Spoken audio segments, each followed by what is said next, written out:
colocado a seguinte coisa.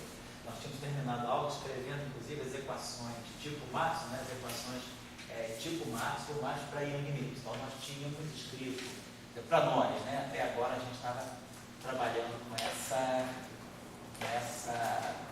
abordagem. O F-mini, então, para nós, em termos matriciais, o F-mini matricial é dmi, só colocar menos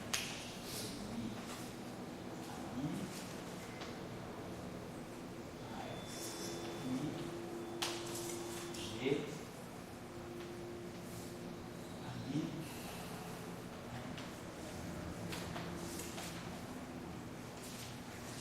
depois, se nós expressarmos esses campos em função, né, das suas componentes de acordo segundo a álgebra de Lie, ou seja, a gente está expandindo esse ali como sendo um A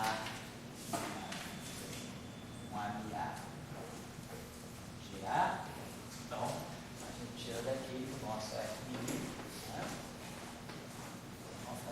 Tem um índice no grupo de Lie, que é dmi aqui, A menos aqui, menos G, aí aqui as constantes de estrutura do grupo, é ABC,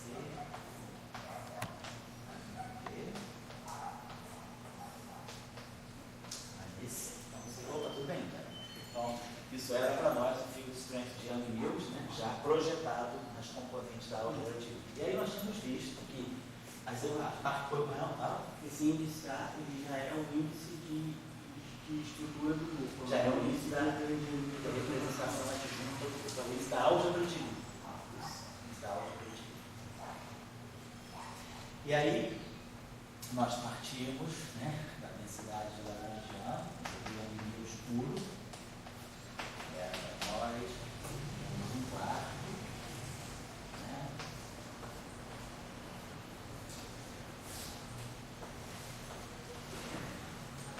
Eu não estou colocando aqui, né, mas tudo bem, não estou colocando aqui, mas você já tem as transformações de rede, né, do F, do A, né? Então, sabe que esse Lagrangiano aqui, ele é invariante de Young Mills, né? E ele é invariante segundo as transformações, né? Delta e A menos C.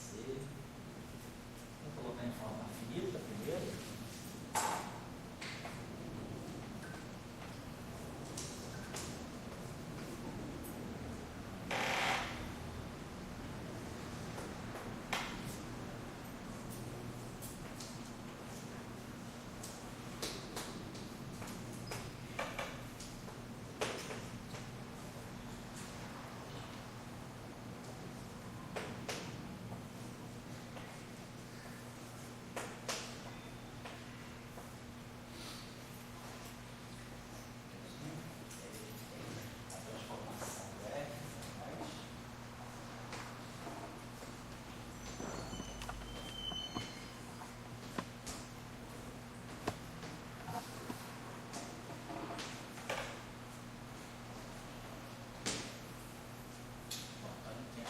Se quiser colocar em forma infinitesimal, delta e A.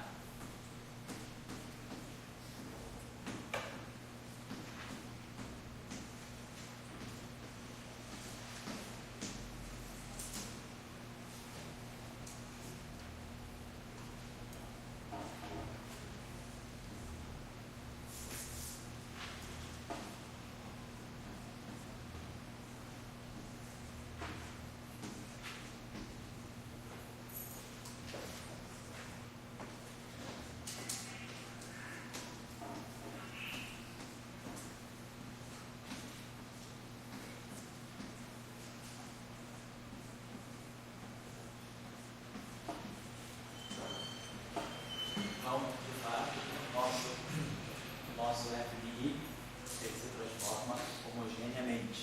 Ele perde o caráter, né? Aqui está todo o caráter de campo de gauge, né? Que é justamente a presença da derivada do parâmetro que permite depois fazer o gauge fix. Então, a gente tinha terminado.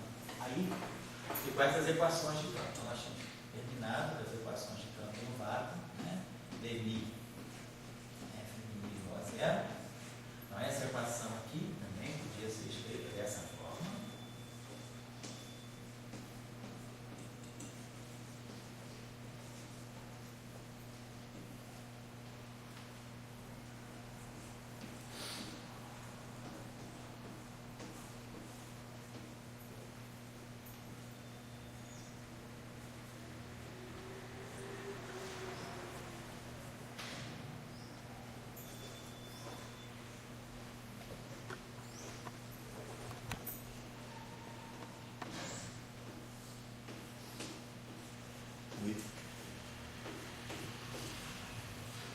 Cuidado. O Carlos, né? Carlos, o balão vai atrapalhar a parte aqui, ó. Ou então, se quiser, pode botar até essa cadeira aqui, ó. No lugar que o sol colocar o sol, depois não fica aqui, ó. E as identidades de Liano, né? I, F, K, mais, I,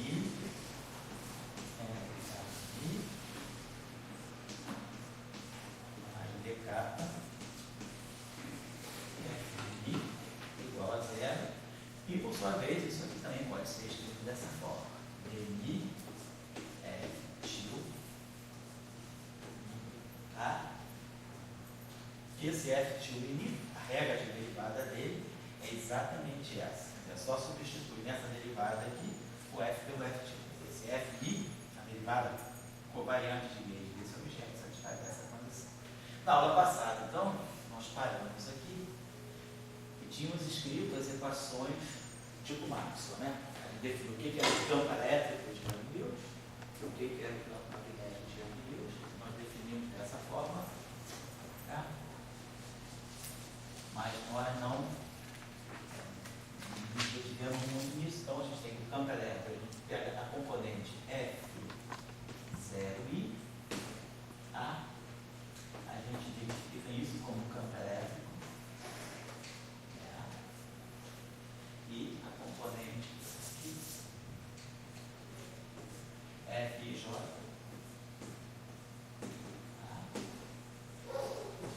isso aqui como menos epsilon i kappa, campo magnético B, kappa, componente aplicado, flechinho só para enclosar, é o campo magnético. E aí a gente sabe que, claro, aqui dentro, né, o campo elétrico, ele não é só menos DDT do AI, menos gradiente do φ. Ele vai ter uma parte que vai dar um comutador do φ com A. Esse campo elétrico é mais completo do que o campo elétrico é mais completo, né? Do que no caso de Maxwell, no caso abeliano. Então, isso aqui nos dava esse conjunto aqui de equações, que são as equações de Young-Mills no vácuo, né? E aí a gente tinha colocado a questão que a gente discute agora, antes de fazer ainda a abordagem da matéria, colocar a corrente. Então, nós estamos na seguinte situação. Então, pegando essa equação aqui, dessa forma, tá? Então, a gente tem isso aqui. Vou colocar duas coisas aqui. Vou pegar essa equação em forma matricial. dmi igual a em forma matricial. Pois não? Seguinte, você tem um conjunto de campos AMI-A, né? Isso. A pergunta que eu faço é a seguinte: como é que essas equações que você colocou, elas diferenciam? Eu sou uma pessoa experimental, eu quero medir o AMI 1 e o AMI 2. Sim. Ele deve ser dois campos diferentes. Uhum. Como é que essas equações diferenciam o AMI 1 do AMI 2? As equações, ou vamos dizer assim, ou o grupo em si? O grupo, as equações, o contexto. Eu quero saber onde, digamos, eu tenho, pela matemática que você fez, que o campo AMI1 vai ter um sinal experimental, o AMI2 outro sinal. Vamos falar então, talvez a gente pudesse colocar, vamos pensar primeiro no E e no B, né? Vamos pensar o potencial, de uma certa maneira, a gente vai ver o potencial como? A gente, do ponto de vista experimental, a gente sabe que a gente está preparado para medir os campos E e B. Então vamos falar de teoria quântica de campos. A gente está falando de uma teoria quântica de campos que a gente está querendo medir, são as flutuações, né, dos campos. Então, o potencial de Young Mills, ele traz esse número quântico do grupo aqui. Esse número quântico aqui, ele, como eu falei com vocês, o interessante do campo de Young Mills é que ele toca na simetria, ele toca dentro do grupo, ele não é simplesmente um artefato da representação. Então aqui nós temos o gerador. A gente não colocou matéria ainda, quando a gente colocar matéria vai ficar mais claro, porque o papel desse gerador aqui, ele mede o quanto o campo se acopla, vamos dizer, com a matéria.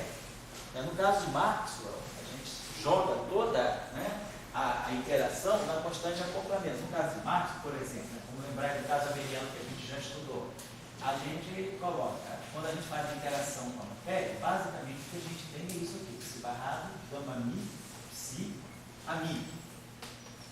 E aqui eu tenho a constante de acoplamento. Então, a constante de acoplamento, no caso abeliano, está medindo justamente a interação da corrente com o campo. Eu não fiz ainda, porque isso aqui é justamente essa parte, a inclusão da matéria, mas dá para vocês fazerem analogia na hora de responder. Se eu for fazer a interação entre os potenciais de Young Mills e a matéria, aparece aqui, agora, claro, esse campo aqui carrega um índice. Então, a minha interação com a matéria, ela deve ter essa estrutura aqui. Tem que ter uma corrente, mas agora essa corrente, ela vai interagir com a matéria. Então, a corrente, um campo de gauge. O campo de gauge vai estar trazendo informação do grupo de gauge. Isso aqui está dando a posição do potencial no espaço da simetria de gauge, no espaço do grupo. Então, claro, para eu poder fechar essa interação, a gente imagina que o que esteja faltando aqui é um índice do grupo. Então, a gente pode imaginar isso aqui vai completar dessa forma. Vamos ver que é isso que vai aparecer. Então, a interação do potencial de gauge com a corrente, ela está particularizando aquele potencial. Sabe? Em que o AMI1 é diferente do AMI2? Ou em que o AMI2 é diferente do AMI3? Então, esse cara aqui, ele vai ver a matéria interagindo com ele através desse objeto aqui, que é o gerador. Esse objeto aqui, que é o gerador, basicamente, o que ele faz? Ele faz um mix, né? Ele vai fazer isso aqui. Do ponto de vista da estrutura do grupo, essa interação ela tem que ser vista dessa maneira. Eu tenho um conjunto de campos de matéria, numa certa representação. Eu tenho componentes I que vão de 1 até N, por exemplo. Nessa representação, as matrizes do grupo são M por N. Então, eu teria esse índice aqui, que é o GA e J, e o CJ. Se a gente quiser, a gente pode, só para lembrar, como isso aqui é o spinor, né? Então, na verdade, eu tenho o spinor I, componente spinorial alfa. A matriz gama de Dirac, as matrizes gama no espaço spinorial, elas misturam, vamos dizer assim, as componentes de spin. Tá? Então, a matriz gama, ela acopla uma componente do spinor de Dirac com outra componente do spinor de Dirac. Mas, as matrizes do grupo, elas estão fazendo o acoplamento entre diferentes posições ou diferentes componentes da matéria em relação ao grupo de simetria. Então, esse campo aqui, ele vai estar interagindo, o AMI1, ele vai estar interagindo com esse, associado a esse gerador. Se, por exemplo, vamos mudar o caso de SU2, se isso aqui fosse SU2. Então, vamos ver como é que eu distingo AMI1 do AMI2 do AMI3. Eu teria, se isso aqui for uma simetria, se o grupo de gauge em questão for o SU2, eu poderia ter assim, se I alfa, vamos dizer que eu estivesse trabalhando, então, com o grupo SU2 na representação 2 por 2. Então, o grupo SU2 na representação 2 por 2, os geradores são as matrizes de Pauli sobre 2. Então, se eu fizer aqui uma particularização do caso do SU2, se eu colocar o psi no dublete de SU2, na representação do SU2, então é claro que o índice, o psi, ele tem dois índices, né? Tem os índices I, que vão de 1 a 2, e os geradores, nessa representação 2 por 2, são as matrizes de Pauli. Então, essa estrutura aqui, ela teria essa forma aqui. Psi, tá? Vamos esquecer os índices extratoriais agora, vamos deixar o gama mi fechado. Agora, o que é importante para nós aqui é o sigma A e J. Vou esquecer o fator 2 também, para nós não é importante. CJ, e aqui o A, Mi, A. É isso que nós temos aqui. Vamos olhar, então, o que isso está dando para nós. Aqui.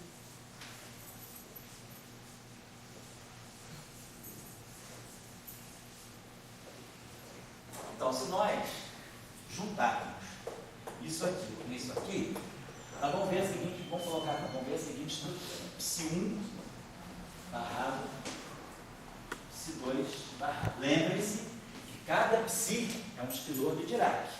Então, cada psi tem 4 componentes do espaço estilorial. Quer dizer, isso aqui é o espinor Psi1, componente alfa, 1, 2, 3, 4. O espinor Psi2, componente alfa, 1, 2, 3, 4. Estou colocando aqui só o índice que identifica o campo do ponto de vista do grupo de Gauge. Então, eu tenho 2 espinores quadridimensionais, cada um deles, 2 espinores de Dirac, com diferentes atribuições quânticas dentro do SO2. Aí vamos ter a nossa matriz gama mi, e aí vamos ter a estrutura de SO2. Então, vamos colocar aqui essa matriz.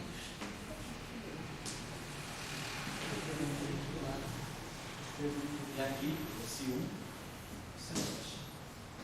Quando a gente contrair, né, o gerador com o campo, a gente vai formar aqui um AB3 e aqui um menos AB3. E aqui a gente vai formar um AB1 menos IAB2 e o AB1 mais IAB2. Colocar assim. Então, essa interação ela vai me dar o seguinte. O AB3, ele vai fazer essa conexão, vai pegar Psi1 barrado Psi1 e o Psi2 barrado Psi2. Então a gente vai ver o seguinte, eu botei Psi1 barrado gama mi. Então se eu abrir essa expressão, deixa eu colocar aqui só para fazer isso aqui agora, fazer esse produto aqui.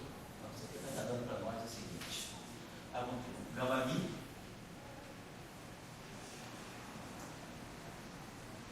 AB3 Psi1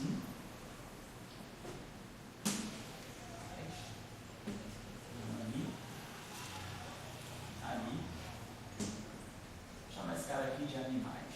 Porque a gente sabe que está ligado com a matriz sigma lá, no grupo de Lorentz, né? No grupo de Lorentz, no grupo SO2, nós sabemos que a gente combina sigma x mais i sigma y, dá aquela matriz sigma mais, que tem 1, 0, 0. Isso é aquela famosa matriz sigma mais. E a matriz sigma menos, que é sigma x menos i sigma y, ela tem, ela é sigma x menos i sigma y, né? Então, ela coloca um monte embaixo. Então, por isso a gente chama esse cara aqui de animais, porque ele está junto, na verdade, está na posição da matriz sigma mais. Isso aqui, então, vai estar dando Psi2. E aí, a segunda componente, isso aqui é uma matriz 2 por 2, então isso aqui vai dar um vetor coluna 2 por 2. Claro que aqui dentro, isso aqui é uma matriz 4 por 4, então é uma manipulação, aqui é a matriz sigma menos. Então aqui nós vamos produzir um gama mi, a mi menos, atuando no Psi1, e menos gama mi, aqui 3, atuando no Psi2. E aí agora eu vou formar finalmente a interação. Então agora o meu Psi1 barrado vai bater em cima disso e o meu Psi2 barrado vai bater em cima disso. Então eu vou colocar aqui para a gente fazer, não vou mexer naquele quadro, não, tá? Vou deixar assim, Psi1 barrado e Psi2 barrado. Então o que eu estou tentando ainda é ilustrar um pouco a pergunta que o Dória fez. Como é que eu posso, o que distingue o AB1 do AB2 as componentes do campo de Gauge na representação aqui?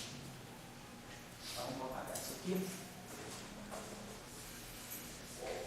Então agora eu vou pegar o Psi1 barrado, o AB3, por exemplo. O AB3 ele vai estar interagindo aqui, depois aqui e aqui. Então eu vou formar a seguinte o seguinte quadro de interações: psi1 barrado, gama mi, psi1, menos, psi2 barrado, gama mi, psi2, a mi 3. O que está acontecendo aqui? Ó. Esse cara vai com esse vai com esse vai com esse vai com esse. Então, o ami 3 ele vai pegar a parte diagonal: 1 com 1, 2 com 2. O ami mais, ele vai pegar isso aqui. Eu vou pegar psi1 barrado, gama mi, psi2, ami mais. E depois, o psi2 barrado vai entrar com esse aqui. Mais psi2 barrado, gama mi, psi1, ami. Então, fica claro que a simetria, ela já organizou tudo para mim. Não preciso pensar, não preciso me preocupar. Está escrito na partitura. É só ler. A simetria está fazendo trabalho para mim. O que ela me mostrou? Ela me mostrou que a componente ami3, ela interage com uma corrente, essa corrente aqui, que tem uma estrutura neutra. Por quê? Os mesmos números quânticos de psi1 estão aqui e aqui. Então, qualquer número quântico de psi1 tem, esse barrado vai cancelar. Isso aqui é neutro. Qualquer coisa. Então, se, por exemplo, se psi1 tiver carga elétrica, a carga elétrica aqui cancela. Então, o fato de eu ter psi1 e psi1 barrado, eu vou estar cancelando a carga que um tem em relação ao outro. Então, na verdade, o ami3 ele vai interagir com uma corrente que é neutra. Agora, o ami+, ele vai ter um desbalanço. Se esse cara tem uma carga, a carga do psi1 e a carga do psi2 são as mesmas dentro do multiplicante. Então, esse objeto aqui, ele vai estar interagindo com uma corrente que é carregada, que é justamente a estrutura da interação fraca. Inclusive, as correntes neutras, fracas, só foram descobertas em 73. A teoria de Salant-Weinberg de 68, 5 anos depois, e ela previa as correntes neutras, 5 anos depois, no CERN, no experimento chamado Garca-Miller, foi detectada a presença de uma corrente neutra nas interações fracas. Então, essa foi uma boa também, uma boa confirmação que a teoria estava na direção certa. E aqui é uma outra corrente carregada, só com o sinal oposto. Que essa, na verdade, o que está aqui é o complexo conjugado do que está aqui. Olha, isso aqui nada mais é do que o psi1 barrado gama mi psi2 estar. Complexo conjugado. Lembrando da nossa teoria de Dirac. Tirar o estar do linear fermiônico é a mesma coisa que tirar o barrado.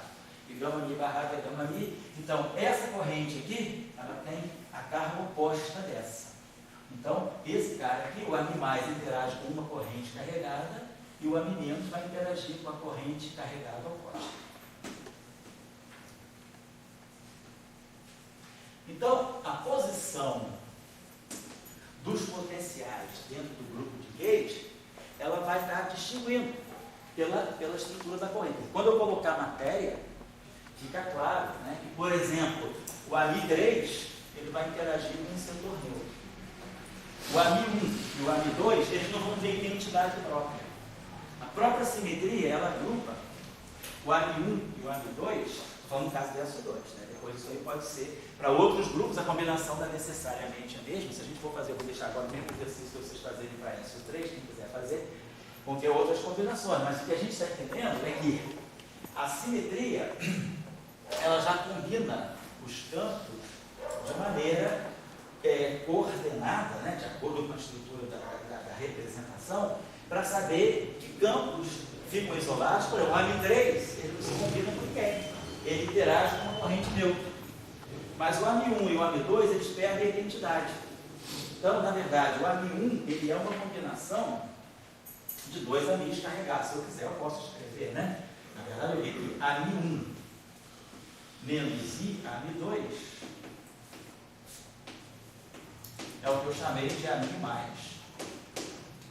E o ami1 mais i ami2 é o que eu chamei de ami-. Então, na verdade, o ami1 ele é a soma desses dois, e o AMI2 é a diferença desses dois.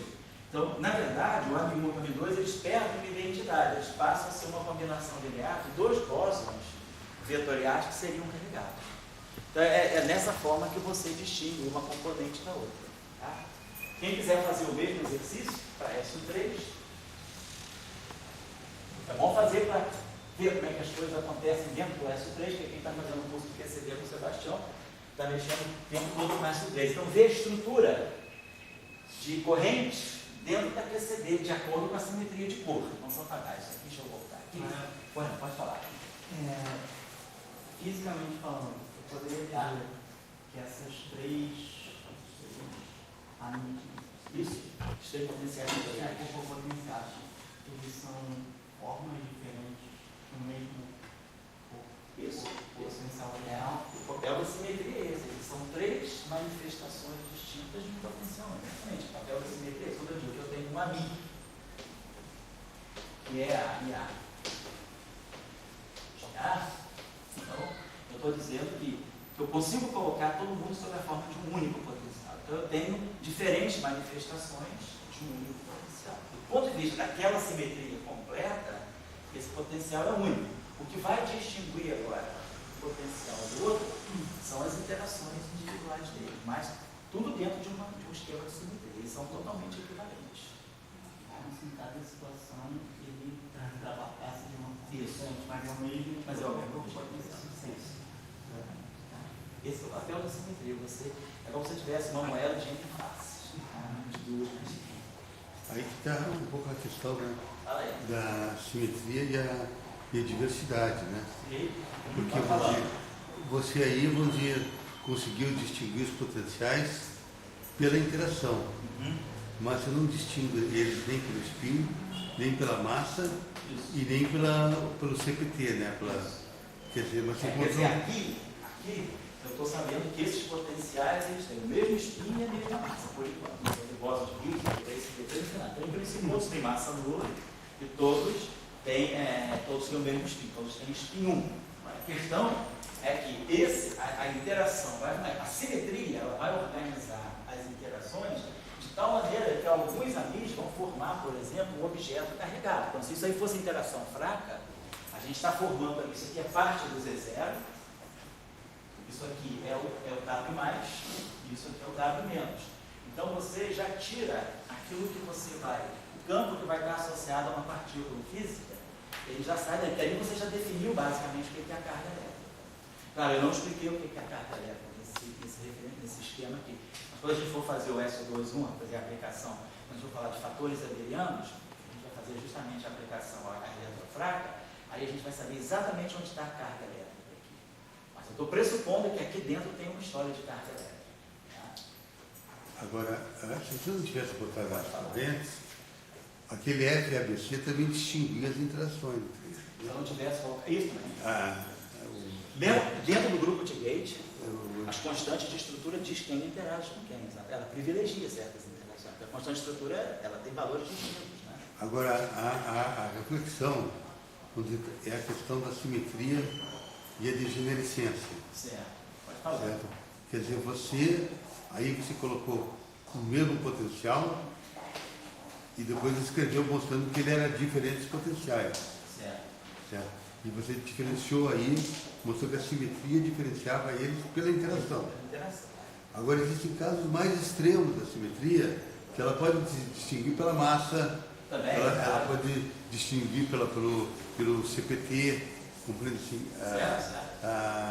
Tem outras, depois eu tenho que abrir depois os números quânticos que vão sair dessa interação. Por enquanto, eu estou preocupado só com o número quântico, só as reações. Vamos pegar aqui o caso de essa. Pois não, pode falar. Não,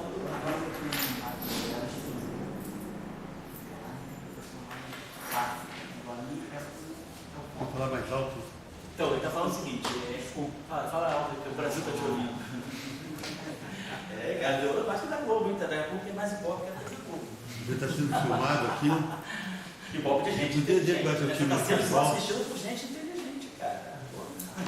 Olha para cá. Você poderia dizer primeiro qual é o time de futebol? Fala aí, desculpa, eu estava brincando com você para gerar Você que se encontra com a namorada, sim, eu vou pensar uma coisa, quem sabe essas aulas filmadas vão gerar algum amor, né? Quem sabe uma maranhense bonita. Você, Pedro, está sem namorada? Se apaixona por alguém. Sem namorada? Então, olha aqui o Pedro, olha aí. Rapaz. Menos um na fila para você. Menos um na fila aí para uma física bonita. Ele tem um número quântico aí.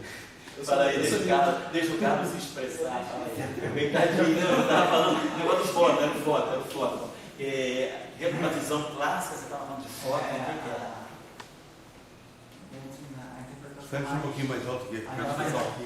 A interpretação mais clássica do Ami seria o foco. Isso. No caso abeliano, seria o foco. Deveria ser o foco. Nessas representações A3, Isso. A1, A2, você poderia associar também o fóton?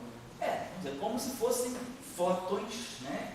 Uma família de fótons, só que eles não estão carregando a interação eletromagnética, eles não estão acoplados com a constante de estrutura fina.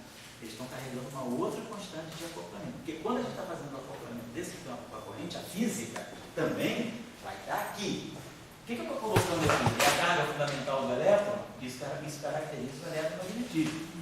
Ou eu estou colocando aqui a constante de acoplamento das interações fracas, ou eu estou colocando aqui a constante de acoplamento strong, a forte. Então, essa constante de acoplamento, quer dizer, se isso aqui, genericamente, você pode dizer, é uma família de fótons. Mas, na verdade, a palavra fóton a gente guarda para a interação eletromagnética. Então, a gente guardaria essa constante de acoplamento.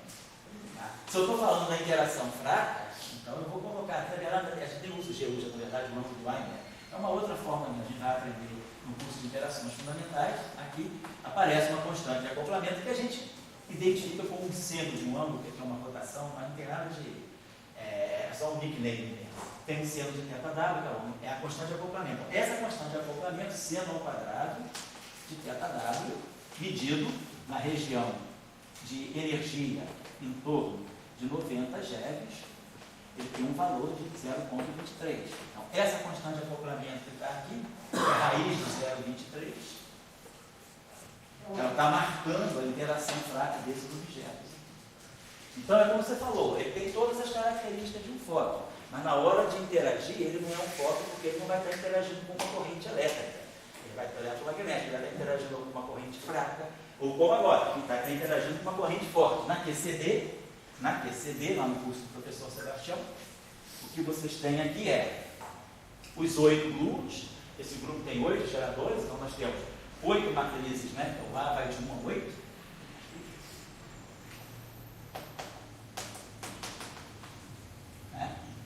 Isso 3, lá vai de 1 a 8.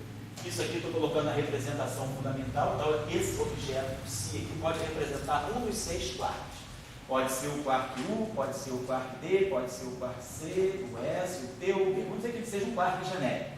Com cada quark aparecem 3 estados de cor. Então aqui estão os 3 estados de cor de um dado quark. Vamos até colocar para fixar essa ideia, vamos dizer que eu esteja trabalhando só com um quark U. Ou então eu posso colocar botar assim, um psi I. Aqui, eu vou botar aqui psi A. I. Amarrado. E aqui psi A J. Esse A vai de 1 a 6. É um festival de gente, é uma perua. Vamos lá, enfeitada com brinco, pulseira, um monte de coisas penduradas aqui. Então, isso aqui. Esse índice aqui está representando o flavor. O que é o flavor? É o tipo de quark. É quark U, é quark D, é quark C, é quark S, é quark T, é quark B. Então, dado o quark, o A é fixo. Estou somando sobre A. O A é fixo. Pega o quark. Seja o quark D. Aí esse quark D pode aparecer em 3 estados de cor. E essas matrizes aqui são as matrizes que vão fazer os acoplamentos dos 3 estados de cor desse quark. E cada matriz está associada a um glue. Então, temos 8 glues, que seriam os 8 fótons da interação forte. A constante de acoplamento que eu vou colocar aqui é a constante de acoplamento forte. Certo? Então, tem esse valor aqui, esse GS aqui. E aí, quando eu fazer a expressão, aí vocês vão fazer tudo que eu fiz no caso passado. Dado um A fixo, então esquece o A. Eu estava trabalhando só com o quark U. Faz de conta que o A é 1. Vamos fixar um quark A.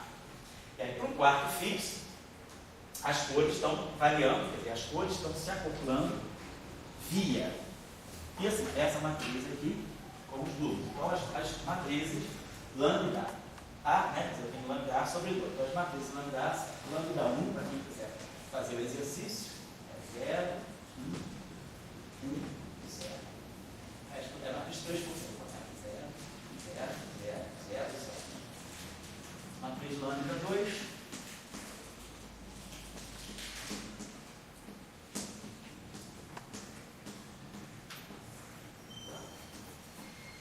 Construa um S2.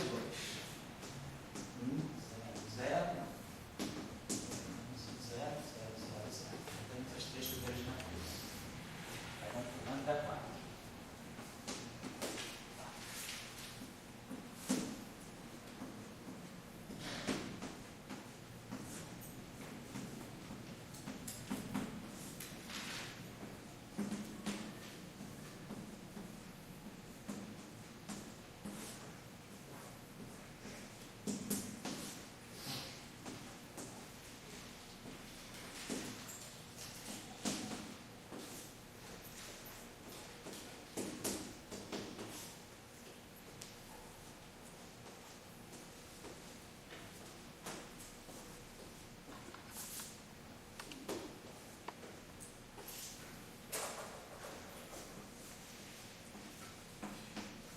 Mestre, queria fazer uma pergunta aí já adicionando. O seguinte, o Maxwell, ele falou de um campo, né? E daquele campo, que chama-se fóton, foi associado com o eletromagnetismo, a noção do eletromagnetismo. O mestre está querendo nos falar sobre uma família de campos. Isso. E, digamos, essa família de campos, ela pode, vamos dizer, está mostrando constante acoplamento diferentes, ela pode estar associada a campos diferentes, mas elas podem também ser um significado de eletromagnetismo. Sim. Compreendeu? Por que eletromagnetismo foi uma questão de época, de definir? Porque você, digamos, o que é uma definição? É quando se encontra coisas da mesma natureza. Então, nós estamos aqui na mesma natureza, estamos estudantes de teoria de campo, vamos dizer assim. Então, nós estamos na mesma natureza. Então, esse campus amigo que o mestre está mostrando, ele não é também da mesma natureza do campo de Maxwell, apenas com uma constante de acoplamento, coisas diferentes, mas poderia ser chamado de eletromagnetismo. Então, por que o mestre ele acha que a noção de eletromagnetismo deve ficar restrita a Maxwell ou deveria ser estendida? Vamos colocar, porque são palavras, tudo que você falou são palavras, né? Agora vamos colocar sentido nisso, assim, precisar as coisas. O que é o eletromagnetismo? O eletromagnetismo é uma formulação teórica para quê? Para uma grandeza física chamada carga elétrica. E a carga elétrica, pelo que a gente vê, né, da nossa experiência com a natureza, a gente sabe que a carga elétrica é aditiva. Então nós temos um número quântico que é aditivo. Então, se eu pegar uma carga positiva com uma carga negativa, colocar juntas, eu vou formar uma estrutura neutra. Então, a carga elétrica ela tem um caráter aditivo. Então, isso já vai estar guiando, na verdade, o caráter daquilo que é o fóton. As equações de Maxwell, elas já incorporam esse resultado experimental. Se agora eu tenho um outro número quântico na natureza, quando eu pego, por exemplo, elétrons e neutrinos, quando eu começo a interagir, observar o decaimento fraco, qual é a fenomenologia que está em jogo agora? É o decaimento fraco, por exemplo, do quark, vamos dizer, o decaimento fraco na verdade, indo do próton, no elétron, no antineutrino. Então, quando você vai olhar um decaimento fraco, o que você tem agora você quer fazer uma formulação teórica com um tipo de interação que ela já está mexendo com um tipo de partícula. A interação eletromagnética, se a partícula tem uma carga, e se ela absorve fótons, se ela emite fótons, ou seja, a interação eletromagnética não troca a carga dela. Uma partícula emite ou absorve fótons e fica com a mesma carga, porque o fóton é neutro. Ou seja, a interação eletromagnética ela tem essa propriedade. A interação fraca não. De repente, o elétron, ele pode se transformar no neutrino e ter interação com o objeto. É o que a gente estava vendo, por exemplo, aqui na nossa corrente anterior. Quando, dentro do SO2, o Psi1 é o elétron e o Psi2 é o neutrino, esse campo que está atuando aqui, a interação, essa corrente carregada é uma corrente carregada negativa. Então, o que aconteceu com essa interação? Essa interação, ela é tal que, do ponto de vista do SO2, o neutrino e o elétron são o mesmo objeto. Então, o SO2 não reconhece que houve uma mudança de partícula. Mas a carga elétrica distingue. O elétron é diferente do neutrino. Então, na interação fraca, o que acontece é uma troca de sabor de partícula. Vamos dizer assim, a partícula muda. Ela interage, mas ela muda. O elétron deixa de ser elétron, ele emite um W- e se torna um neutrino. Coisa que não acontece na interação fraca. Então, vamos dizer, é uma questão de palavra. Posso chamar isso de fóton ou não? Para Marx, vamos dizer assim, a teoria de Marx é uma teoria feita por uma grandeza física que é aditiva. E que os processos não alteram aquela carga que está gerando aquela interação. Ao passo que na interação fraca isso já não é o caso. Por exemplo, o quark 1, ele vira quark dele, emitindo um W-, por exemplo. Mas eu pergunto o seguinte, se você quiser defender a tese de trocas de cargas elétricas como eletromagnetismo, Certo. então as trocas de cargas elétricas vão ser feitas através de partículas.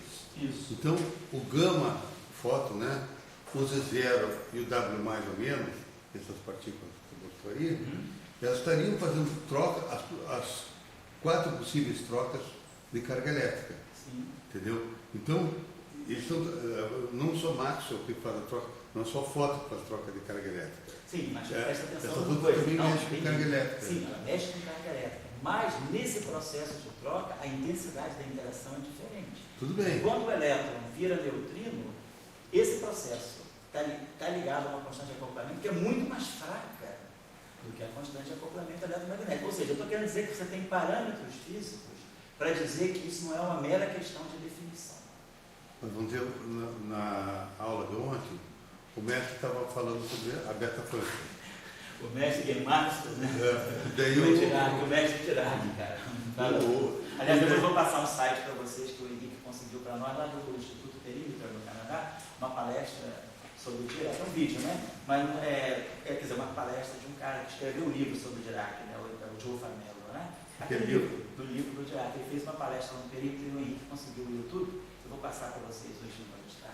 Mas aí, segundo o mestre Dirac, o que tem? O comentário aqui é que você teria constantes de acoplamento diversas.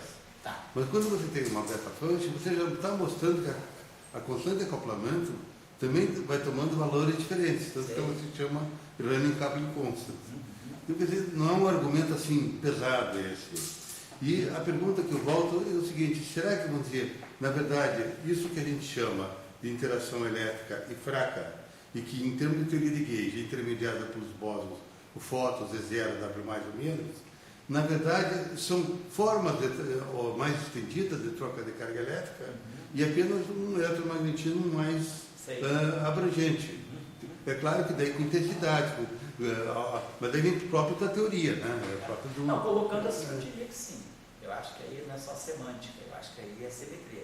Na verdade, você está mostrando o que é o eletromagnetismo mais abrangente? É a teoria eletrofraca, é a interação eletrofraca. Depois de um certo instante, você não tem mais interação eletromagnética fraca, você tem uma interação única que é a interação eletrofraca. Quando você vai chegando em cerca de 246 GeV, quando você tem o teu sistema e você injeta nele mais do que 246 GeV, e ele começa a soltar a franga dele, ele vai perder a noção do que é eletromagnetismo, do que é fraca. Ele vai ver uma interação basicamente única, na medida que você vai aumentando. Você joga mais e mais energia, ele vai perdendo a noção do que é eletromagnetismo, do que é interação fraca. Então, nesse sentido, o eletromagnetismo estendido, sim.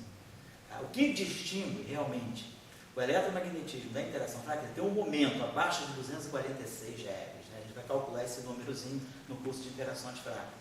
Abaixo de 246 GeV, aí o que faz o eletromagnetismo ter a sua individualidade, as interações fracas terem a sua individualidade, é justamente a transição de fase que foi executada pelo bóson de Higgs. O bóson de Higgs chega e fala, ó, separa essas coisas aí. Você vai para cá e você vai para lá.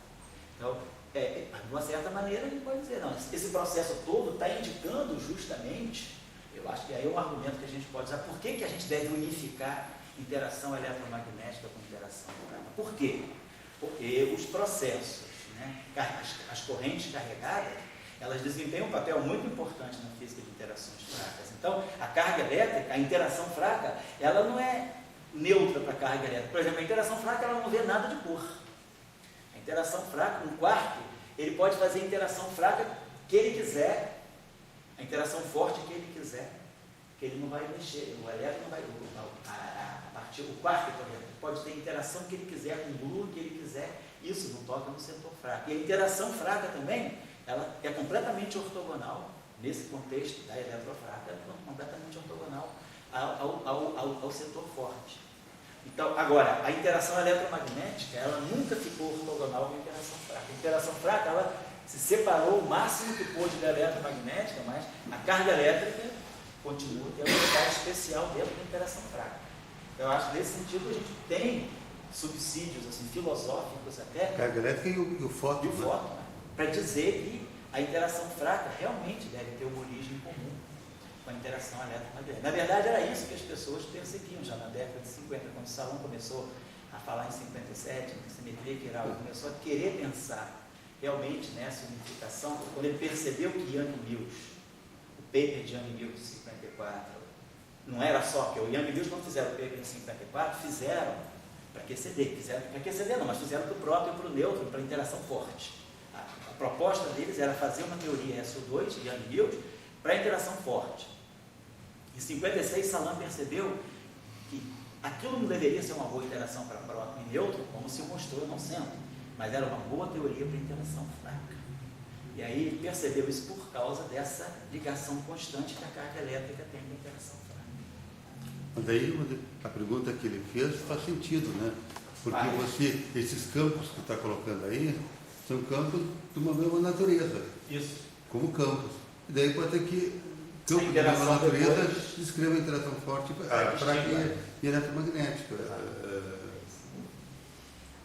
Então, vocês falam, se vocês... A Fernanda queria falar uma coisa? Fala aí. Eu queria falar duas coisas. A primeira é que eu acho que não tem aquele 2 ali no denominador. Não tira. A minha memória pode ser. Eu acho que eu botei o 2 errado. Tá certo. E aí, a outra coisa é que na constante de acoplamento fraca, entra a carga elétrica no centro de Feynman. Quer dizer, quando você coloca o seno de Feynman, é porque você já separou o eletromagnetismo da interação fraca. Então, quando você começa, na verdade, com duas constantes de acoplamento. A constante de acoplamento do SO2 e a constante de acoplamento do 1. Depois, essas constantes de acoplamento se dividem em duas, né? Você pode trabalhar. Depois da quebra espontânea da simetria, aí você identifica o ângulo de Weinberg e o que é a carga. Então, isso é uma verdade. A carga elétrica, na teoria eletrofraca, a gente sabe qual é a origem dela. Ela é proveniente de duas constantes de acoplamento mais fundamentais, quando a simetria ainda era SO2 e 1. Mas quando você está já na fase quebrada, quer dizer, a constante de acoplamento efetivo que vai aparecer é o centro de θW. Claro que ele tem uma origem lá, o centro de θW. E o G e o G' se combinam para dar essas duas constantes.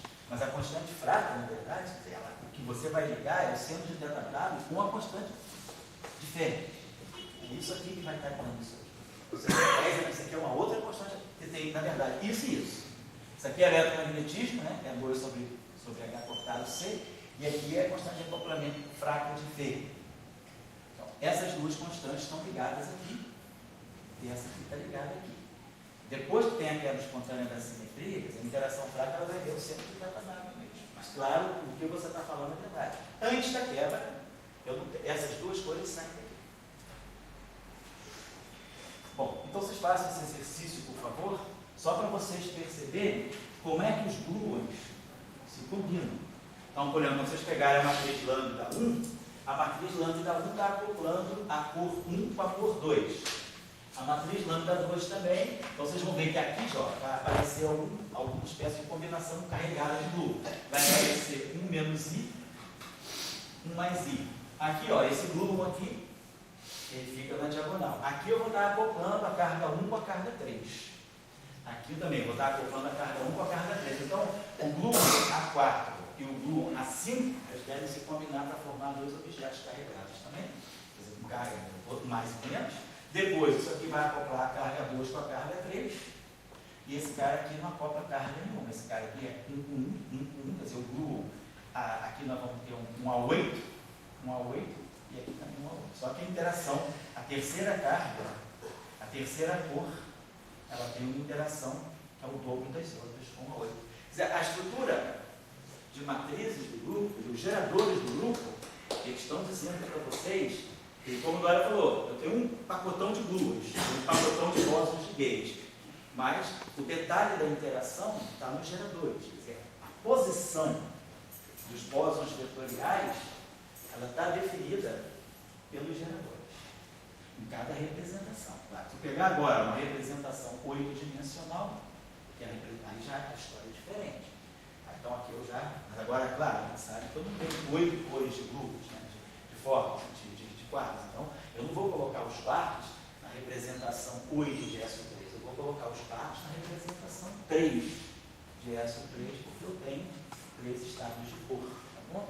E aí, as matrizes, bom, quando a gente pega as matrizes geradoras, as matrizes já estão dizendo tudo. Quer dizer, a matriz geradora, ela é uma espécie de uma versão não abeliana daquilo que é a carga.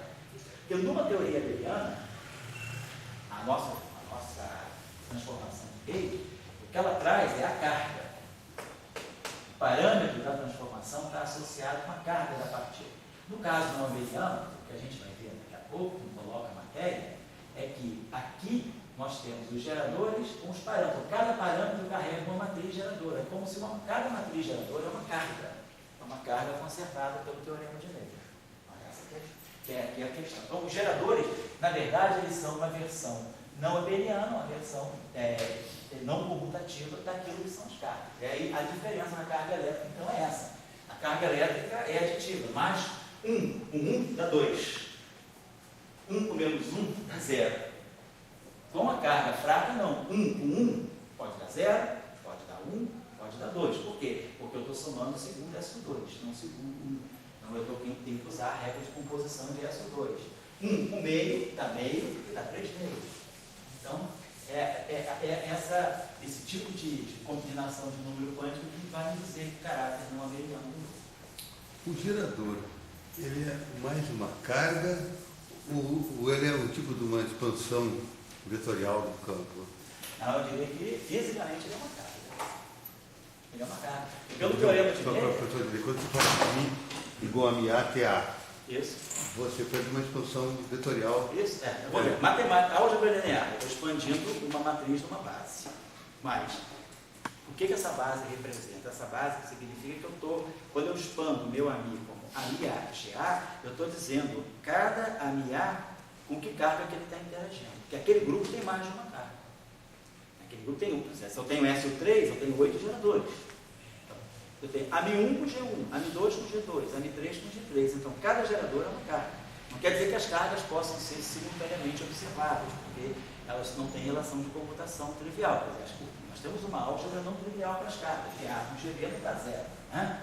Então, as cargas, pega os 2 geradores, pega o comutador de 2 geradores, e o que a gente ganha aqui é a constante de estrutura.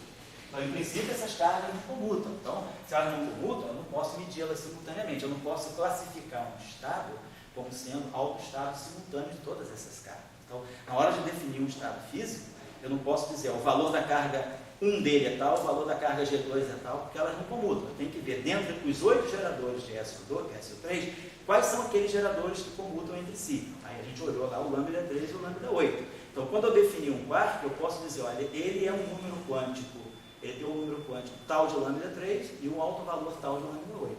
Então, quando você expande o gerador nessa base, o campo de gauge nessa base, você está dizendo que cada campo de gauge, com que tipo de carga que ele está interagindo. Então, tem uma física aí, não é só uma expansão.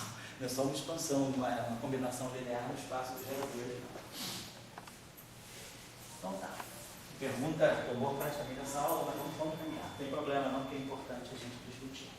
Vamos fazer o que agora? Eu estava organizando aqui com vocês a questão que eu queria colocar para vocês, a questão das equações livres. Vamos colocar as equações com vocês. Então, as equações livres adquiriram essa forma. O exercício que eu vou deixar para vocês, acho que o Felipe já fez, seria, a partir das equações de campo, vocês tirarem o tensor de energia e momento, chegarem ao chamado tensor de energia e momento, que nós chamamos θ e I, do Young Mills puro.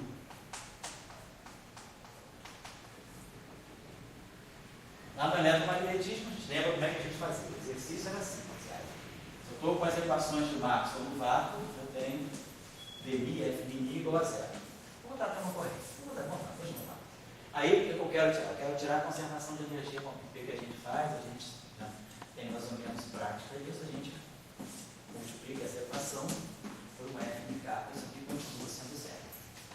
Mas eu quero tirar uma lei de conservação daí. Para eu tirar uma lei de conservação, eu tenho que produzir uma divergência, uma quadra divergência. Então eu jogo sobre tudo para a mesma coisa.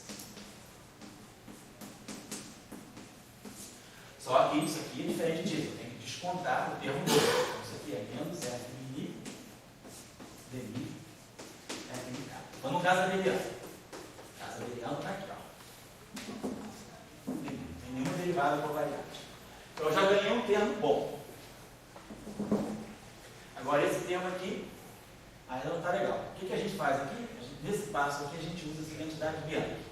dmi f min k mais dmi f k min mais dk f min igual a zero. Então, devido à identidade Bianchi, isso aqui é igual a menos isso. Isso mais isso é igual a zero. Então, isso é igual a menos isso. Então, substituo aqui a esse ponto, vamos substituir isso aqui. Então, aqui vai ficar mais f min dmi f k min mais f min dk f min igual a zero. Só ampliando. Esse termo aqui já está bom. Esse termo aqui já está dizendo, isso aqui é uma derivada. F min derivada f min, eu posso escrever esse termo aqui como sendo simplesmente dk de 1 meio de f min f min. Então já cumpri minha tarefa. Coloquei produzi uma quadra de divergência, na verdade um gradiente. Então isso aqui é uma derivada de alguma coisa completa. Está ficando com cara de lei de conservação. Isso aqui também já está com cara de lei de conservação. Só esse termo aqui é meio escuro. O que eu faço agora com esse termo? Eu refaço esse termo fazendo isso aqui.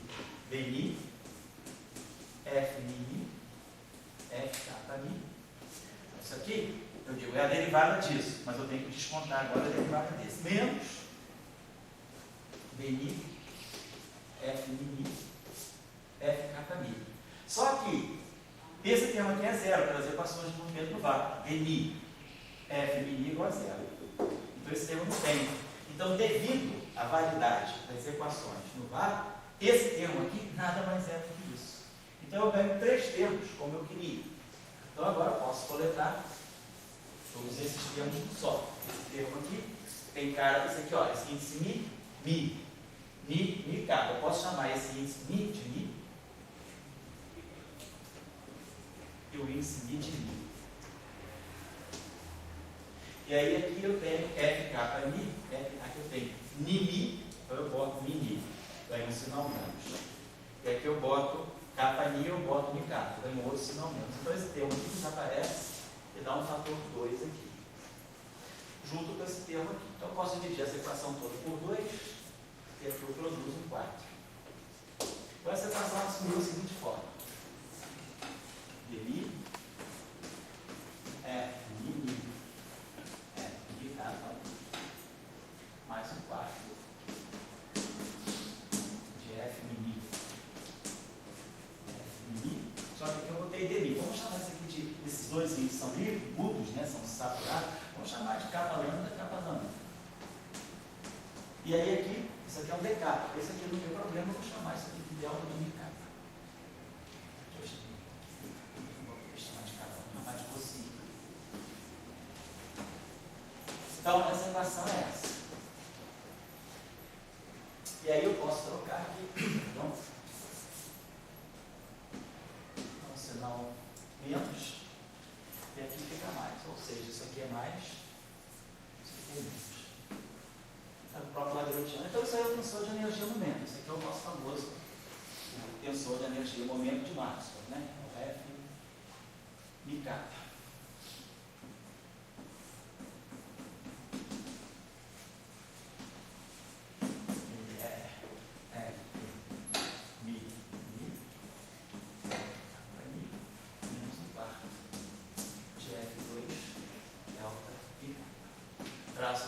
zero com todas as propriedades que a gente conhece. Então, dessa forma rápida e simples, a gente tira o tensor de energia e momento da própria equação de campo. Se eu fazer o mesmo exercício agora, só que essa equação é um pouquinho maior, que a identidade Bianchi é bem maior também. Então, é um problema só braçal. É só um problema, o problema não tem inteligência nenhuma, tem só trabalho. Tá? Então, vocês vão partir dessa equação.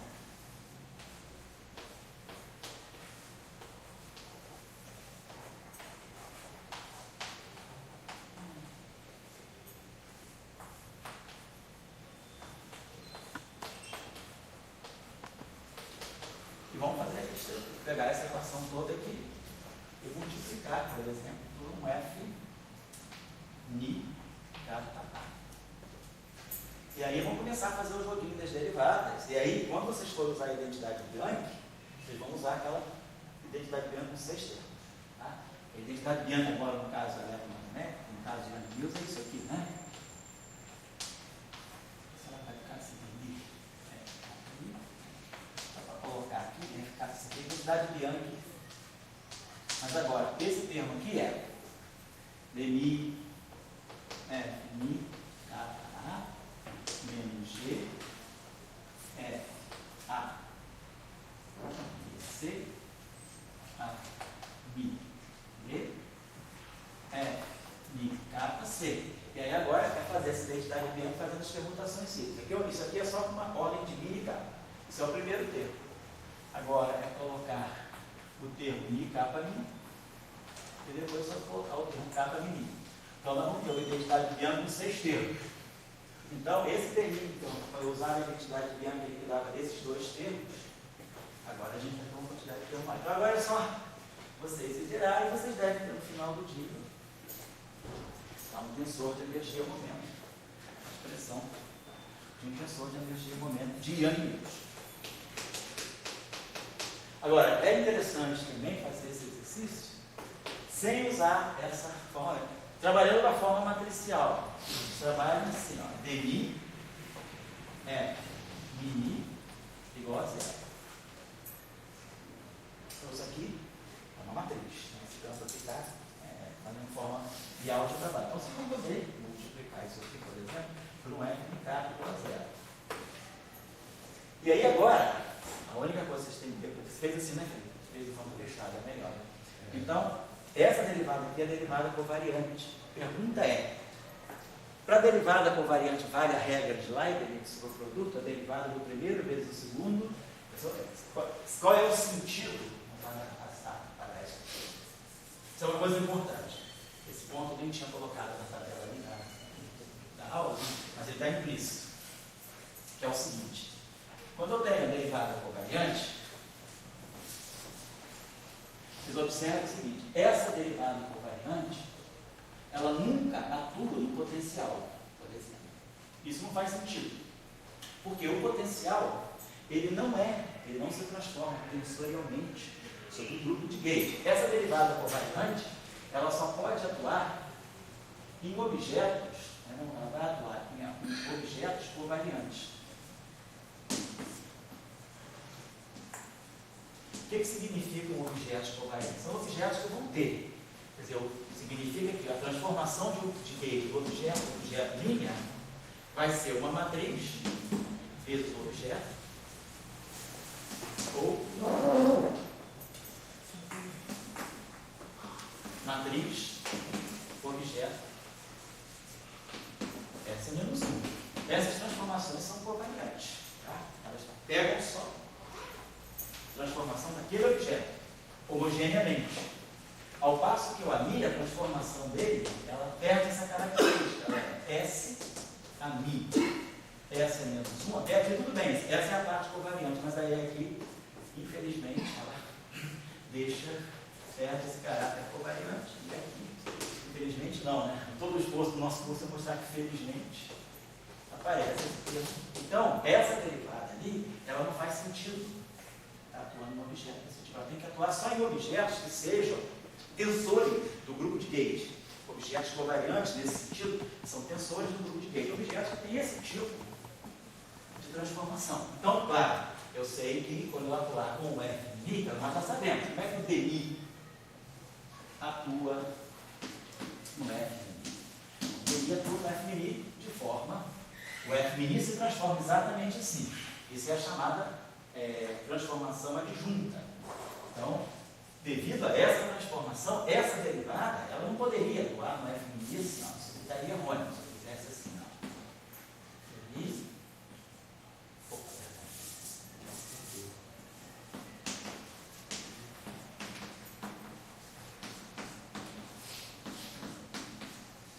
O que isso aqui estaria errado? Isso é sutil, mas é simples, tá? Se a gente tem em mente teoria de Gauge, teoria de grupo. Por quê? Isso aqui carrega o gerador. Então isso aqui é um AMA-GA. Isso aqui carrega outro gerador.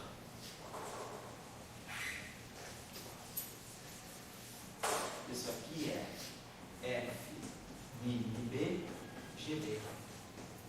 Isso aqui é um F-mini-A-GA. Você está na álgebra de Lie. Agora, o produto de dois geradores, como nós vimos na aulas anteriores, o produto de dois geradores ele sai da álgebra de Lie. Que está na álgebra de Lie é o comutador de dois geradores. Isso está na álgebra de Lie, porque isso aí é ABC.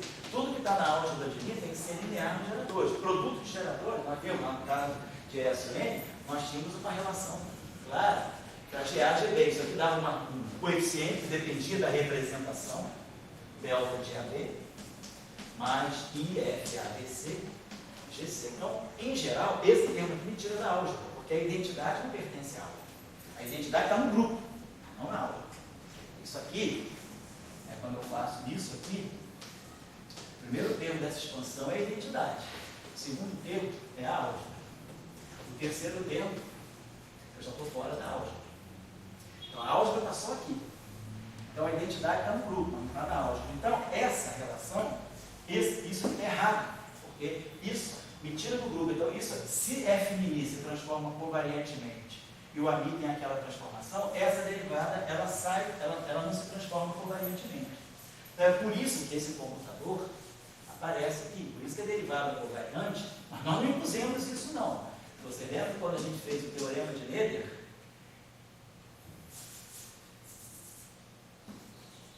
Quando a gente fez o teorema de Noether, a gente quis construir a teoria de N como interação de X1, e a gente trabalhou em formalismo de primeira ordem e tal, isso saía naturalmente do acoplamento campo-corrente.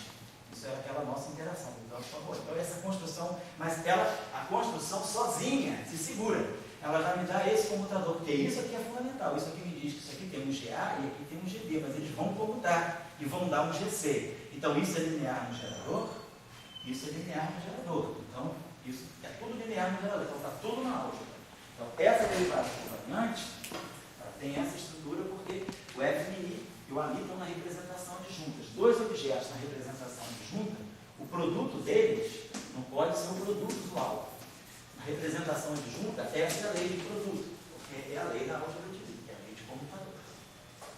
Bom, então, para fazer esse exercício, seria bom vocês pensarem assim. Agora, imagine isso aqui, se eu tivesse esse objeto. Vamos dizer que eu tivesse que tirar uma derivada de kappa de F mini F cossi.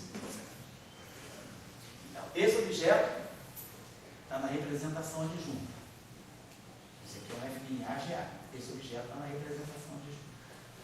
Vamos ver se isso aqui, o que é isso aqui para nós. Se eu tivesse esse produto aqui,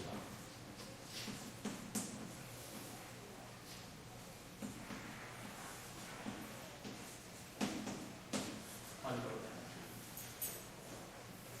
Então, em que sentido matemático eu posso entender o produto de dois F-minis quando eles estão em forma matricial? Isso aqui é uma coisa.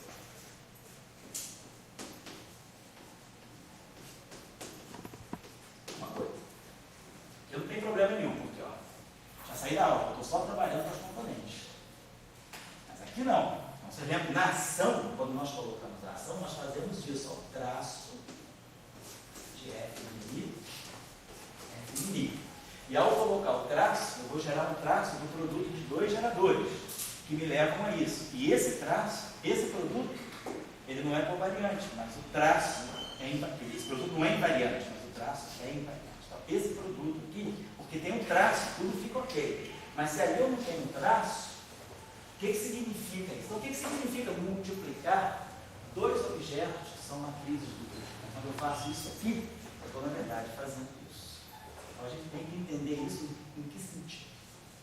Então, a gente tem que entender isso, que aí é um pouquinho só de teoria de grupo.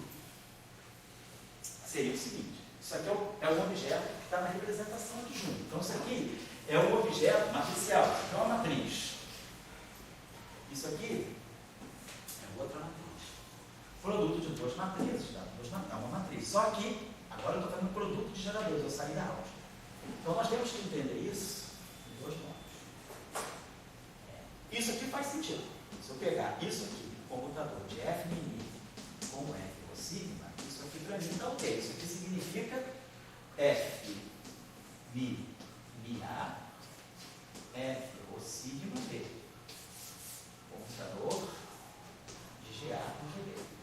Então, esse objeto aqui, para mim, imediatamente ele está na álgebra, porque ele é um computador. Então, isso aqui vai produzir para nós I, FABC, F mini A, F ou sigma B, GC. Então, eu estou na álgebra. Então, esse objeto aqui, se eu tivesse que tirar a derivada covariante de, sei lá, DK, desse objeto que eu posso formar, F mini, F ou sigma, não sei, em algum processo que eu estivesse calculando, eu precisasse chegar a essa grandeza. Como é que eu me viro com isso aí? Então, só pensar, esse objeto está na representação adjunta, tá? Esse objeto está na representação adjunta, tá? O computador de dois geradores é um gerador. Então, no final do dia, essa expressão é isso aqui. Essa expressão, ela tem uma cara, sei lá o que, eu posso chamar isso tudo aqui de um F A G A. Onde quem é meu FA? O FA está lá, aqui. O FA é I, FA é C. Só vou trocar, só renomear os itens, mas no fundo é isso. O FA é I, FA é C, F mini B, F C. Isso aqui é isso aqui. É esse computador. Então, esse computador está na representação adjunta, tá? Esse termo é linear no gerador. Se esse cara está na representação adjunta, qualquer coisa que está na representação adjunta, eu sei a derivada covariante dele. Então, se eu tiver que tirar a derivada covariante desse objeto como um todo, essa derivada covariante vai ser dk. A regra é essa, a derivada do objeto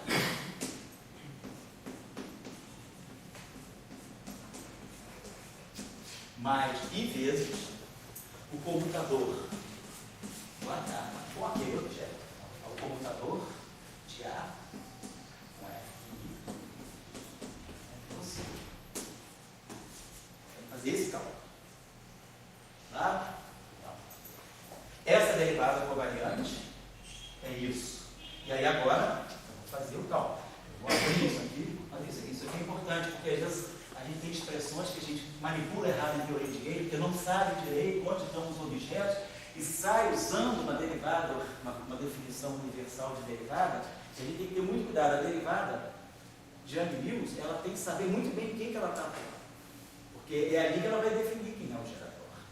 Quando eu faço isso aqui, dmi mais IGA, aqui tem um gerador. Aí o gerador precisa saber em quem que ele está atuando. Então, se ele estiver atuando em cima do objeto que está na representação adjunta, a regra tem que ser essa. Então, a nossa regra vai ser sempre essa. Sempre que eu tiver a derivada covariante de um objeto na adjunta,